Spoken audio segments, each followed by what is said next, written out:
there was the sense for a while that this big, spirited, long battle with all these debates was good for the candidates.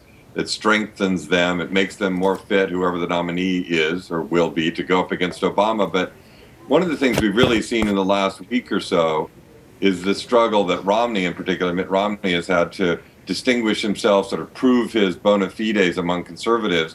At the moment, I actually happen to be in Michigan, in Detroit.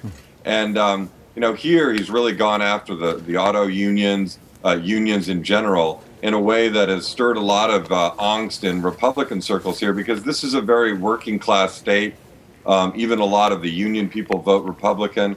And there's a concern that by antagonizing them or marginalizing them, even if Romney ends up winning this state tomorrow and then goes on to get the nomination, that it could make it all the more difficult for him to win not just this state, but the industrial Midwest states in November. And Neil, is that part of the worry in general, in essence, that whole the base versus the broader middle in a general election, that if the primary season is all about attracting the more conservative elements of the Republican Party, that the positions staked out make the candidates, that much less able to run well against Obama in a more general election?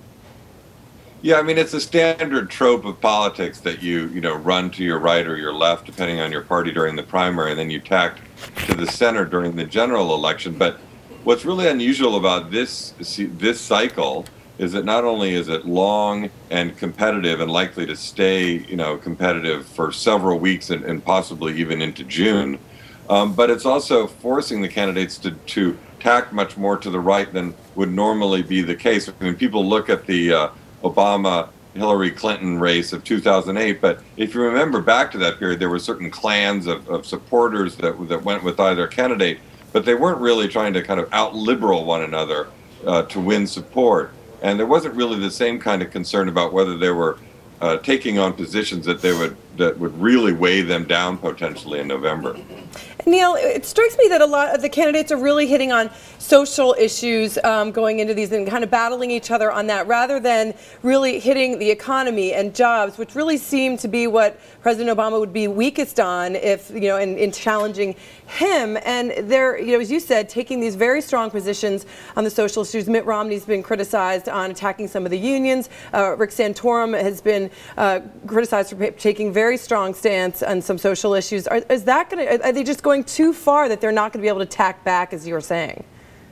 I mean, yesterday on several of the talk shows that Rick Santorum was on, the Sunday shows, it was just amazing the sort of things that he was either goaded into talking about or talked about of his own free will. I mean, he went after John Kennedy for a speech that JFK gave in the early 60s to kind of assure people that he was a Catholic, but he wasn't going to take his orders from Rome. And, Santorum was saying that this speech, reading it, made him want to throw up because the idea that there should be some absolute divide between church and state was not his view of America. He talked about how people should question whether going to college is really the right thing for all Americans, partly because people of faith go to college and have their faith taken away from them, essentially. A lot of things that just, I think, would strike a lot of people as just a little bit odd and not really at the core of what really concerns voters at the moment. And what are the latest poll numbers showing, Neil, about Michigan and Arizona, which are the two primaries coming up tomorrow? All of a sudden, Arizona, which was thought that it might get a little bit competitive, is now being seen as just a total blowout by Romney. They've had early voting there. There was a poll that came out last night that showed that he had gotten huge shares so far of the early vote, according to people being polled, and was winning there by big double digits. Here in Michigan, it's much closer. A poll came out last night that basically had Santorum and Romney divided by about 2 points. But again, they were finding, at least in this poll, that the early voting really favored Romney because a lot of people evidently voted before the Santorum surge. So at the moment, Romney's looking pretty good. But if he were to lose here, or if it were to be really close, that would be a real shot at his campaign and would be tough for him.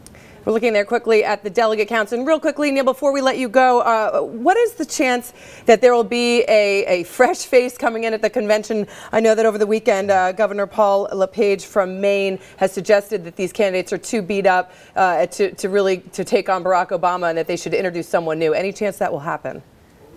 It's a very slim chance. It's sort of everybody's fantasy. It would be, you know, the thing that political types have talked about for years, going back to the old days of a brokered or a contested convention. It's hard to imagine it happening. It's also a little bit hard to sort of figure out who that alleged fresh face would be. All the so-called fresh faces have pretty much said they're not interested in being this year's fresh face. So I'd put it at a pretty slim one.